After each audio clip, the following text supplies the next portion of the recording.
Pueblo de México. AMLO ya hizo historia. Y ahora necesitamos a alguien que haga futuro. Decides apostar por los jóvenes. Son los que te pueden traer innovación, compromiso, muchas cosas positivas. Inaugurando este camino de concreto. AMLO ya ayudó a los más pobres. Hacemos ese compromiso. Y ahora necesitamos a alguien que traiga empleos bien pagados a México. Es decir, el salario con productividad, porque la productividad del país está creciendo. AMLO ya dio becas a los estudiantes. Y ahora necesitamos a alguien que nos garantice que los mexicanos más inteligentes no se vayan a Estados Unidos a buscar mejores trabajos. En las universidades pregunto, bueno, y aquí en esta universidad hay un área de ideas nuevas y se te quedan viendo como, ¿de qué habla este cuate, no? Promoviendo las ideas nuevas. AMLO ya construyó obras para ayudar a los más pobres. Y ahora necesitamos a alguien que genere oportunidades en todo México. Es un experto, es un estratega, es un diplomático. AMLO ya aseguró el turismo en todo el país. Ahora necesitamos a alguien que dé seguridad a los millones de turistas. Vamos a disfrutar del México más seguro de la historia. He diseñado el Plan Ángel. AMLO ya hizo historia. Ahora necesitamos a alguien que haga futuro. Ya dio el primer paso para la transformación del país. AMLO se retirará como el mejor presidente de la historia de México. Los mexicanos lo llevaremos en nuestro corazón por cientos de años. Ahora, Marcelo Ebrard tiene que escribir su propia historia. Tendrá el puesto más importante del país. Puedes encontrar una solución, aún sea muy compleja. Y AMLO y los más de 100 millones de mexicanos lo estaremos observando. Tener un país donde podamos disfrutar la vida sin tener miedo todo el tiempo. ¿Qué tal, Marcelo? Buen día. Muchísimas gracias por recibirnos el día de hoy. Me da mucho gusto recibirte. ¿Cómo te encuentras? Bien, pues estamos empezando la semana, con mucho gusto. Es el lunes ahorita. Con tu cafecito, tranquilo, iniciando el Está día. mi cabecito. Oye, con Marcelo. esta entrevista pues, estoy contento. Excelente. Vamos a iniciar la entrevista. Vamos a iniciar con un par de preguntas. Así que, dinos la verdad. ¿Quién trajo a Tesla a México? ¿Quién fue el que convenció a Elon Musk? ¿Tú o Samuel García? Yo creo que Elon Musk se convenció, pero déjame decirte cuál es la relación que tengo con él. No creo que lo hayamos convencido yo o Samuel García. O sea, él tomó esa decisión, te voy a decir por qué. Toma esa decisión porque en la pandemia se suspenden las actividades de varias empresas que son esenciales para Tesla y me habla por teléfono. Lo habíamos estado buscando un año, todo el 2019, porque nos interesaba que viniera a México, pero no nos había contestado, para nada. Y de repente me dice Elba, mi secretaria, oiga, jefe, ¿le habla Elon Musk? Y le dije, pues no creo. Bueno, fue a checar, me dijo, no, sí es, bueno. Contesté el teléfono, me dijo, oye, necesito que me ayudes porque cerraron algunas empresas en Puebla que son claves para nosotros.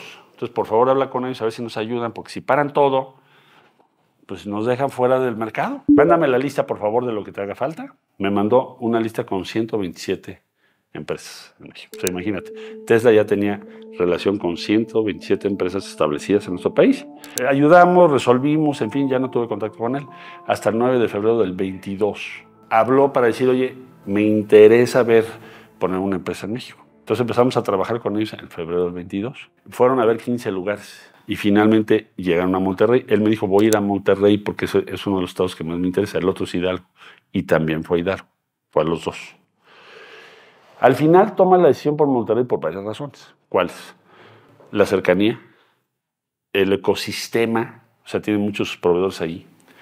Y otra cosa que yo no sabía, que es que el que toma las decisiones, Tesla tiene 350 ingenieros de Monterrey. Y uno de los más importantes toma decisiones sobre dónde se localiza la producción. Entonces era evidente que tenían ya pues puesto en la mira. Hazte de cuenta, ¿no? O sea, bueno, entonces ya tenía, eso ya no lo sabían en ese momento. Esa dato no lo sabíamos.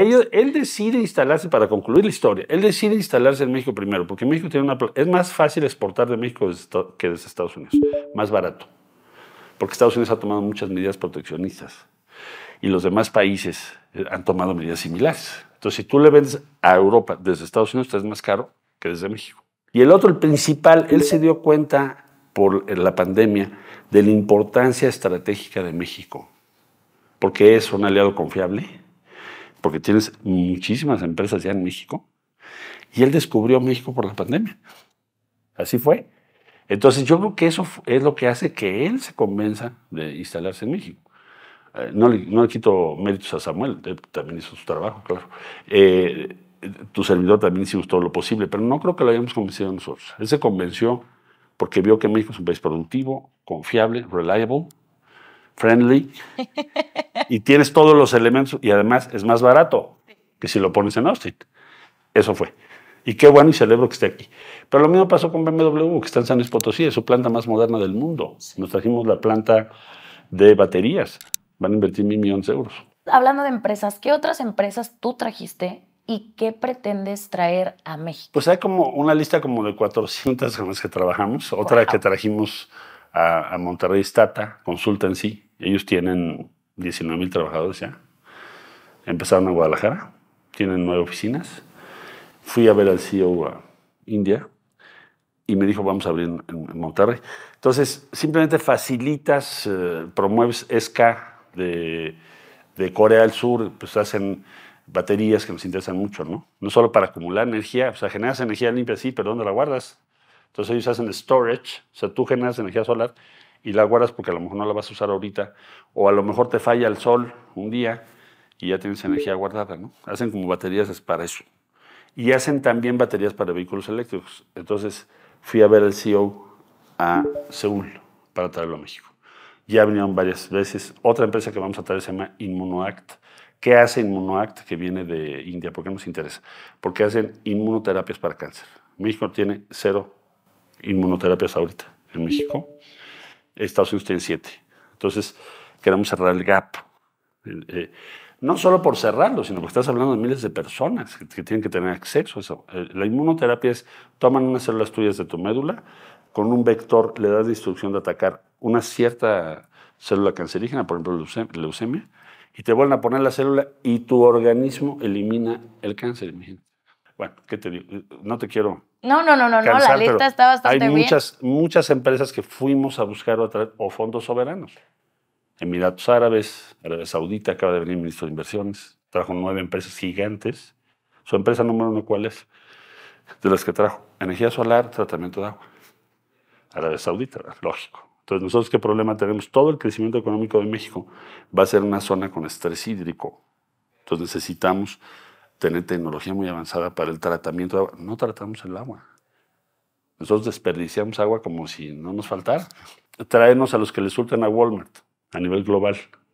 Entonces, con Jesús Seade en China ubicamos a un norteamericano que es como la llave clave entre empresas chinas y Walmart. Y ya vino a México. Entonces, es una tarea que tienes que hacer todos los días. No va a ocurrir porque sí. Tú tienes que ir y aprovechar que la pandemia actualizó la importancia de México. Dime 3 cosas que hagan óptimas a México justamente para atraer a esa clase de empresas. Primero, tu localización, estás en Estados Unidos. Segundo, tu ecosistema, tienes una planta manufacturera que es de las más grandes del mundo. Somos el exportador número 1 de Estados Unidos. 3, tu plataforma de acuerdos comerciales hace que sea muy barato exportar desde México. Es muy buena idea, digamos. Entonces, obviamente el primero, el Tratado de América del Norte. Pero hay tratados, ahora se está avanzando mucho con la Unión Europea para modernizarlo.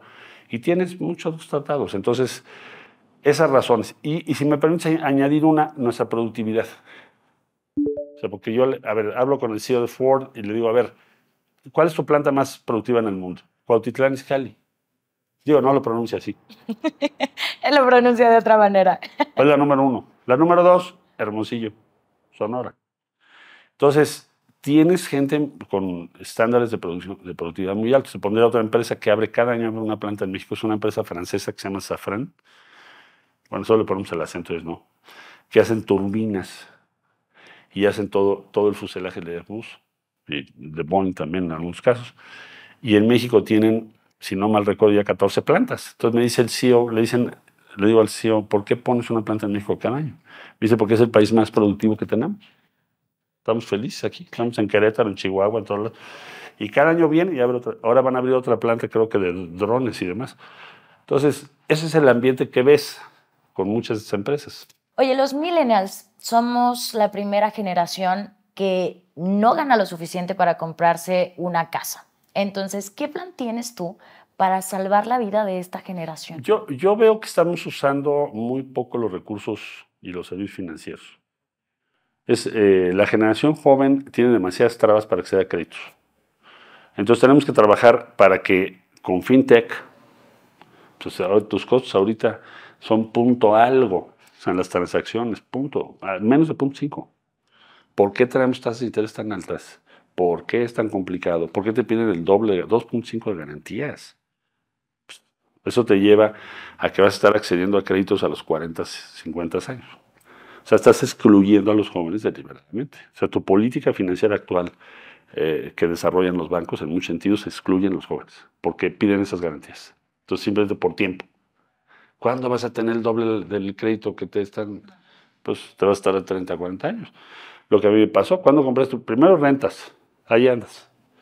Trabajas y tu pareja igual, ya sabes, de sol a sol. Tienes a tus niños, luego sigues rentando. Luego, si llegas a contratar un crédito que tienes esta super suerte, ya tienes 40 años. Y tienes que trabajar muchísimo para pagarlo, y eso si no hay una crisis. Y si hay una crisis, bueno, hasta tienes que devolver la casa. Entonces, con la tecnología que tenemos hoy, es mucho más barato tener servicios financieros. Eso es un gran freno para México. Entonces, tenemos que tener servicios financieros mucho más baratos, de acuerdo a lo que la tecnología marca. India es un buen caso. India digitalizó toda la población, les dieron acceso a los servicios financieros. Entonces, el costo de los servicios se volvió así. Ya puedes tener políticas más liberales, porque sé cuál es tu patrón de comportamiento. Con tu tarjeta, con todo, yo sé que no, si sí o si no, de acuerdo a los datos, puedo confiar en ti. Ya lo saben, ¿no? Saben todo de nosotros, hasta más de lo que uno quisiera, ¿no? Entonces, con esa economía de datos, ¿cómo es posible que sea tan caro y tanta traba y tantas peticiones y cosas imposibles de cumplir para los jóvenes? Entonces, podemos reducirlo para que sea más fácil la vida. A ver si podemos hacer eso, para que para la gente sea más fácil acceder a su vivienda. Sería una cosa inteligente. ¿Por qué si México es tan rico, su gente es tan pobre? Porque está muy concentrado el ingreso en México. México tiene una desigualdad atávica fenomenal. Y ese diría yo que es el problema central del país, porque para poder crecer más, tener más cohesión, reducir la violencia, todos los objetivos que quieras, necesitas hacer una sociedad de clase media. ¿Eso cómo se logra? ¿Cómo llegas a ese objetivo? Primero tenemos que correlacionar el salario a la productividad. O sea, en México creció la productividad y el salario se estancó, porque era una política deliberada. Entonces, se comprimió la participación del trabajo, quiere decir de quienes son empleados, quienes son trabajadores en el Producto Nacional. Eso hay que revertir, que de hecho ya empezó a revertirse. Eso tiene que ser una tendencia creciente, es decir, el salario con productividad, porque la productividad del país está creciendo. Por ejemplo, si tú llegas a la planta de Ford, que te dije, bueno, está casi robotizada, pues los salarios son altísimos. ¿Por qué? Pues porque si no la empresa se colapsa, o sea, no puede tener salarios bajos con los requerimientos que necesitas para trabajar. Entonces sí necesitamos capacitarnos cada vez más, pero podemos hacerlo eso. Paso uno es ese, o sea, abandonar la política de contención salarial. Es suicida, inmoral, y no tiene salida porque no hay crecimiento. Es lógico, ¿verdad? ¿Quién te va a comprar tus cosas? No hay mercado interno. Y aparte no hay crédito. Entonces yo creo que una parte primordial para plantearnos esa construcción de esa clase media es esa política salarial. Otra, servicio de educación y salud de mayor nivel. Subir el nivel de nuestros servicios. Fui obsesivo en relaciones exteriores, cambiamos un montón de oficinas, cambiamos el pasaporte y lo hicimos electrónico. ¿Para qué voy? Que no nos conformemos con la mediocridad. O sea, no, estas oficinas también las cambiamos, a ver cómo las hacemos. O sea, tenemos que subir la calidad de lo que hacemos. La otra cuestión, facilitar la instalación de empresas, ayudarles a, lo que hicimos con Tesla, con Tata, con SK, con todas las empresas que te acabo de decir.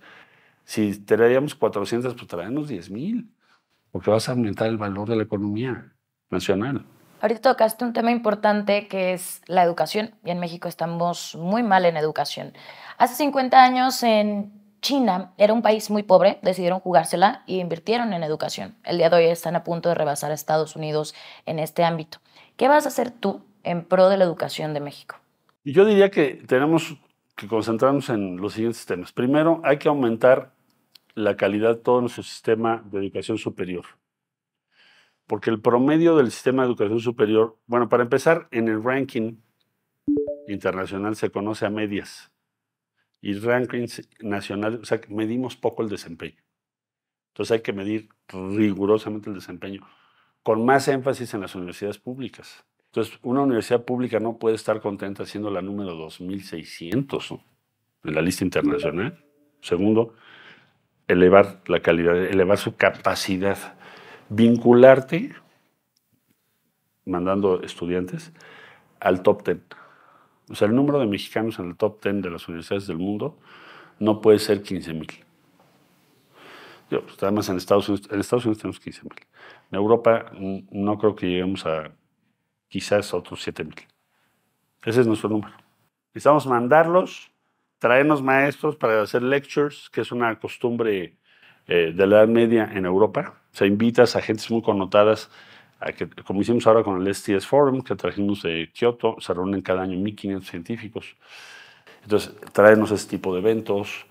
O sea, sí ponernos las pilas, porque si no, nos vamos a ir quedando atrás. ¿Qué le dirías a los universitarios que están a punto de graduarse y que no saben si van a encontrar un trabajo cuando lo hagan? Lo primero que tenemos que hacer es informarles mejor de cuáles son los desarrollos que hay, qué empleos están funcionando y cuáles no. O sea, dónde vas a encontrar empleo y dónde no vas a encontrar empleo. Eso en muchas universidades sí te lo informan, en otras no. Ya vamos a hacerlo a todas, para que tú puedas elegir lo mejor posible. Segundo, no pienses nada más que te van a dar trabajo. ¿Qué tal si tú quieres hacer algo? ¿Cómo te apoyamos para que lo hagas? O sea, un poco cambio de forma de pensar. Yo he dado clases, he tenido la suerte de dar clases en la ENEPA Catalán y he dado muchas conferencias. Y en las universidades pregunto, bueno, y aquí en esta universidad hay un área de ideas nuevas, y se te quedan viendo como, ¿de qué habla este cuate, no? O sea, no premiamos ni promovemos las ideas nuevas. Lo que hacemos es premiar la obediencia y la memoria. Ese es el eje. Si tú obedeces y memorizas, pues más o menos la libres. Pero el que tiene ideas nuevas le dice, no está interrumpiendo. Entonces, necesitamos también hacer un cambio en la formación. Ahora, mientras tanto, para los jóvenes que ya van a egresar, lo que estoy planteando es que hagamos una especie de bono de experiencia, porque les piden 5 años. El principal obstáculo para conseguir trabajo es que te piden experiencia que no puedes tener, es absurdo. Oiga, pues si yo vengo saliendo, yo me acuerdo cuando yo salí, pues me mandaban a recortar periódicos, y fue mi primer trabajo. Estudié en el Colegio de México, Relaciones Internacionales, y me mandaban a las 4 de la mañana por los periódicos. Yo los recortaba, los organizaba, hacía las síntesis, todo lo que tú quieras. Y mi mamá me decía, ay, hijito, ¿por qué estudiaste tanto para que te tengan haciendo eso? Y luego, ¿cuánto te pagan? Entonces, ese costo que te imponen porque tú no tienes experiencia, porque no la puedes tener, habría que convertirlo en un bono en favor de cada joven que va a trabajar, porque si una empresa te contrata, a pesar de que no tengas experiencia, sino que estás recién salido, habría que decirle, bueno, pues entonces tienes un premio, porque estás apoyando a los jóvenes. Yo lo hice ahora en la Cancillería, fue la secretaría con más jóvenes del gobierno, y me fue muy bien. Te diría como experiencia, tuvimos magníficos resultados. Por ahí hasta sacaron un artículo diciendo, qué bárbaro, tiene puros jóvenes, esto es el colmo, ya sabes, ¿no? Pero, francamente, yo creo que es una buena inversión y es una buena posibilidad para todas las empresas e instituciones de México. Decides apostar por los jóvenes. Desde luego, además pues, son los que te pueden traer innovación, compromiso, muchas cosas positivas. ¿Qué le dirías a los jóvenes que se encuentran en preparatoria, que no tienen idea de qué estudiar? ¿Para dónde crees tú que va el futuro de México? Bueno, vas a tener mucho más requerimientos de todo lo que tiene que ver con la economía de datos, todo lo que esté relacionado con programación, algoritmos, ciberseguridad, nuevos sistemas de marketing, investigación de datos, ingeniería de datos, aplicaciones distintas. Bueno, todo ese mundo, eso va a ser el eje de la economía, digamos, en los próximos años. Ya lo es, pero la pandemia lo aceleró todavía más. Vas a tener una serie de profesiones con la aparición de la inteligencia artificial que van a perder capacidad o presencia, como por ejemplo la contaduría tradicional, ¿no? Derecho, yo creo que también van a tener requerimientos de especialización cada vez mayores. Entonces sí les recomendaría estar alertas a lo que son las nuevas tendencias de la economía mundial. O sea, vamos a una economía muy diferente a la que estábamos. Vamos a cambiar un poquito de tema y quiero preguntarte, ¿por qué si AMLO sabe que tú eres la mejor opción para México, por qué razón los ponen a competir? Yo creo que no nos pone a competir porque quiere que sea abierto el proceso. Quiere que la gente opine, quiere que la gente se involucre y no que sea un proceso cerrado en donde de pronto, pum, te ponen de candidato en la posición que sea. Entonces, me parece que lo que está haciendo es eso. Es decir, bueno, yo podría impulsar a alguien porque tengo el peso suficiente o proponer a alguien, pero no lo voy a hacer, voy a consultar. Y me parece que eso es meritorio, es importante para el país, que te pregunten. ¿Cuáles son los 3 proyectos más importantes de tu gobierno? Yo diría, primero es seguridad. Seguridad quiere decir crecer más rápido nuestra economía formal que la economía del crimen, porque es una competencia económica. La segunda cuestión además de seguridad, pues que es el crecimiento económico. O sea, atraer toda esa inversión que acabo de platicar para que tengamos un crecimiento arriba de 4 puntos cada año. Esa es la meta que debemos conseguir para crear, finalmente, que sería el tercer objetivo, un país donde la clase media crezca y la pobreza se reduzca. Son nuestros objetivos. ¿Cuántos empleos te comprometes a entregar en el 2030? Que depende de una serie de factores. Lo que sí te podría decir es que lo que sí me comprometo es que esa gran inversión venga a México. Eso es como un penalti que tienes ahorita. Tenemos todo a favor, ¿no? Claro, está la presión del estadio, tienes que saber tirar. También nos ha pasado que han volado la pelota, ¿no? Entonces, lo que les digo es, yo estoy preparado para tirar ese penalti y no fallar. ¿Qué mensaje le darías a los empresarios que quieren abrir un negocio pero que les da miedo por el crimen organizado? Pues que vamos a mejorar sustancialmente la seguridad. Es lo que decía yo, tienes ahora la Guardia Nacional. Si le das tecnología, creo que podemos controlar el territorio. O sea, antes no podría yo decirte esto, si hubiéramos estado hablando hace 5 años.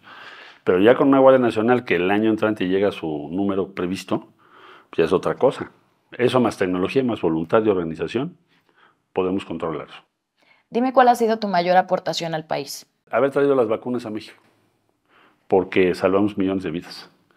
Se nos estaban muriendo al día 5,000 personas. Entonces hicimos el acuerdo con los ingleses, Oxford, AstraZeneca, Oxford muy bien. Por cierto, la líder del equipo es una investigadora, una científica inglesa, entonces nos ayudó mucho. Se hizo el acuerdo con AstraZeneca, se produjo en Argentina y México, surtimos a 17 países además de México. Se produjeron las vacunas, CanSino, que también estuvo produciendo aquí en Querétaro, y las de Pfizer, que la primera llegó en diciembre del 20. Sí. Dinos algo de AMLO que nadie más sepa. Bueno, yo creo que sí se sabe, pero yo lo que te diría es una gente extremadamente enfocada en lograr sus metas. Es un tipo muy ordenado, muy concentrado, muy comprometido, muy dedicado a lograr sus objetivos. Yo creo que por encima de todos los políticos que he conocido. ¿Cuál ha sido cuál ha sido tu momento más difícil con AMLO? Cuando Trump nos quería poner aranceles. Ese fue un momento, el otro fue la negociación del Tratado de Libre Comercio. Porque hubo un momento que se rompieron las negociaciones, son los 2 puntos.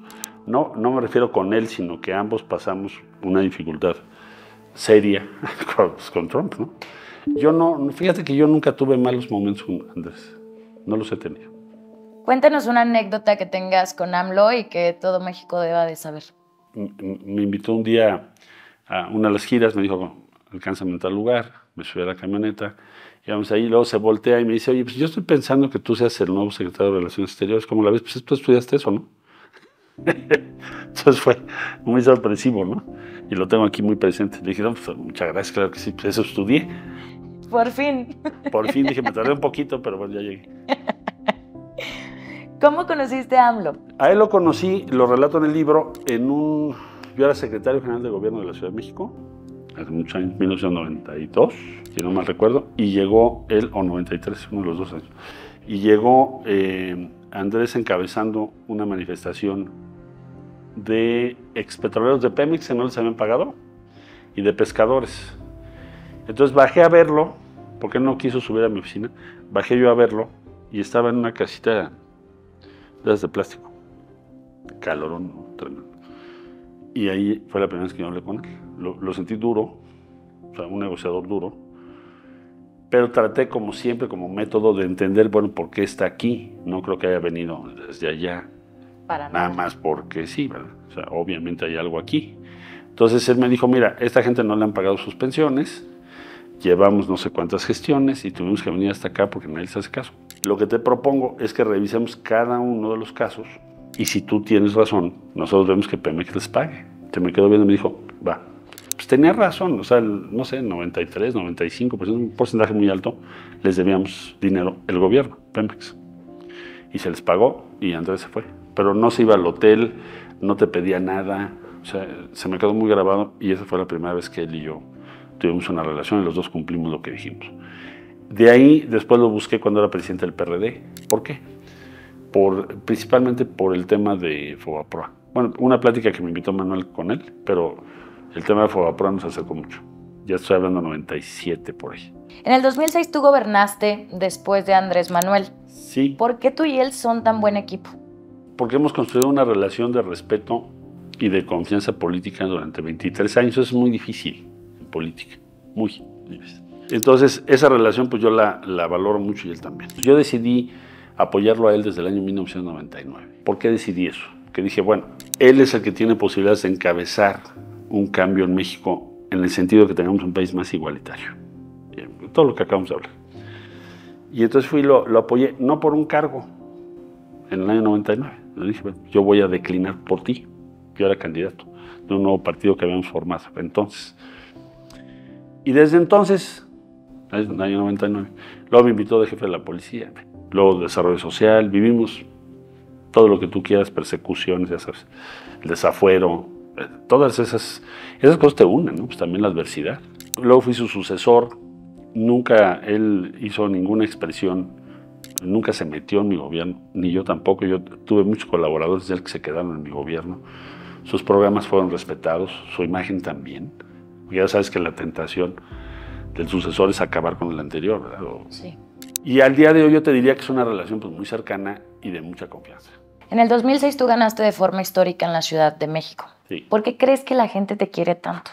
A lo mejor sintetizas diferentes aspiraciones, ¿no? O sea, el de tener seguridad, el de escuchar y respetar a todos y al mismo tiempo tener una vocación por la igualdad. Esa combinación es lo que yo creo que les hace que les simpatice lo que yo pueda proponer en un momento dado. Eso no es fácil de conseguir, porque normalmente hay diferentes posiciones. Entonces, puedes como sumar diferentes formas de pensar. ¿Cuál fue tu promoción al terminar tu gobierno? ¿Y tú cómo consideras en comparación de la aprobación que tiene con Claudia? Pues la aprobación que yo tuve fue como 74 por ahí. O sea, sí salimos con una aprobación muy alta. Yo entré con 46% en la elección del 2006 y los candidatos que apoyamos fueron respaldados por el 64% de la ciudad. Solo perdimos 2 delegaciones, ganamos 14. Entonces, pues esos son los datos, esos son los hechos. ¿Y tú cómo consideras tu aprobación en comparación de la aprobación que tiene Claudia en su gobierno? Bueno, la de nosotros fue superior. Esos son los números. Eso es lo que habla. Pues ahí están los números, yo. En el 2010 ganaste el premio al mejor alcalde del mundo. Sí. ¿Qué hiciste diferente que ningún otro político del mundo hizo para que tú ganaras ese premio? Yo creo que ganamos por una combinación de niveles de seguridad creciente seguridad, junto con una nueva agenda muy progresista.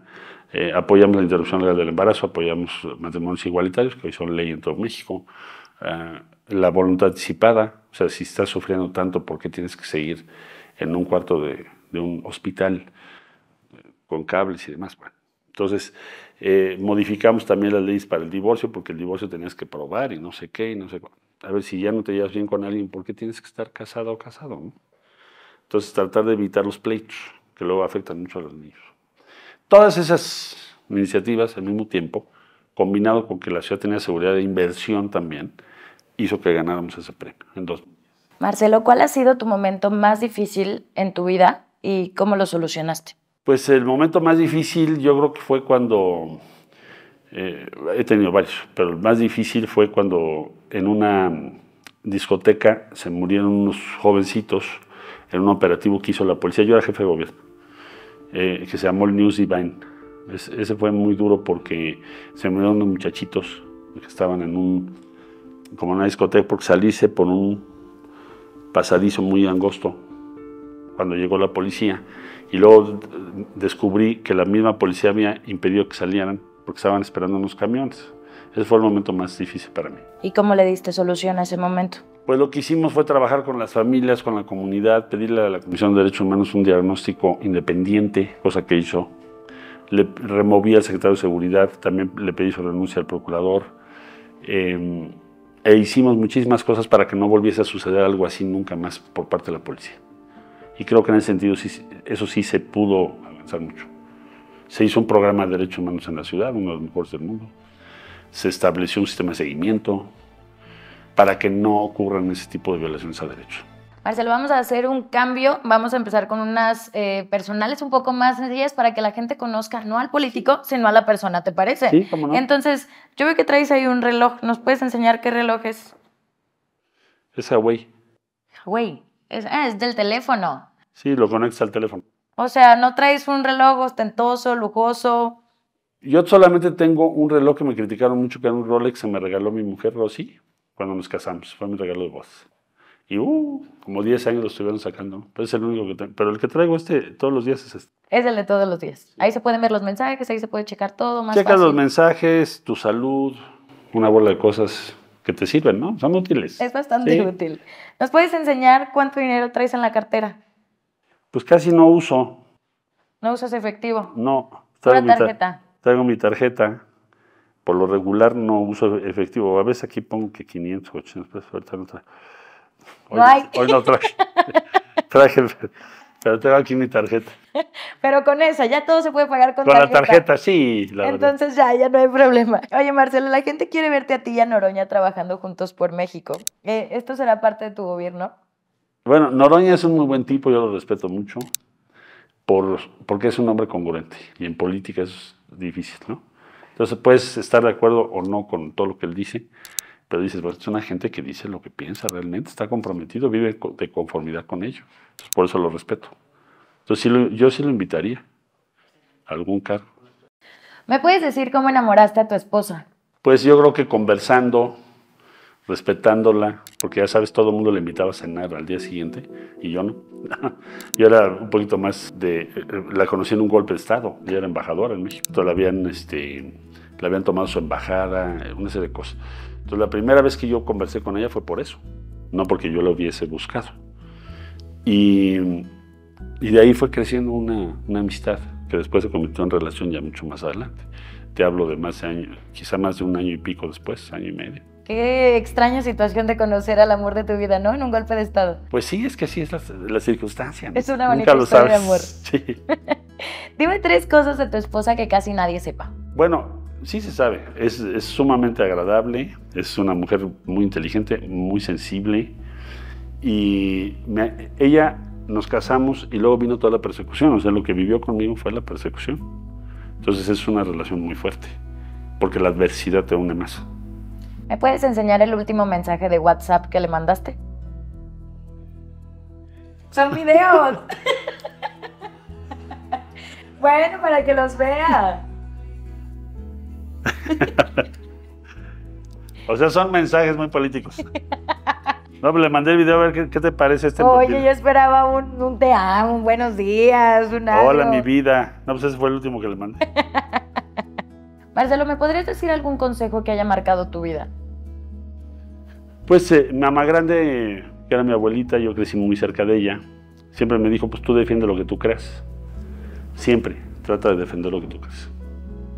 Si no hubieras sido político, ¿a qué te hubiera gustado dedicarte?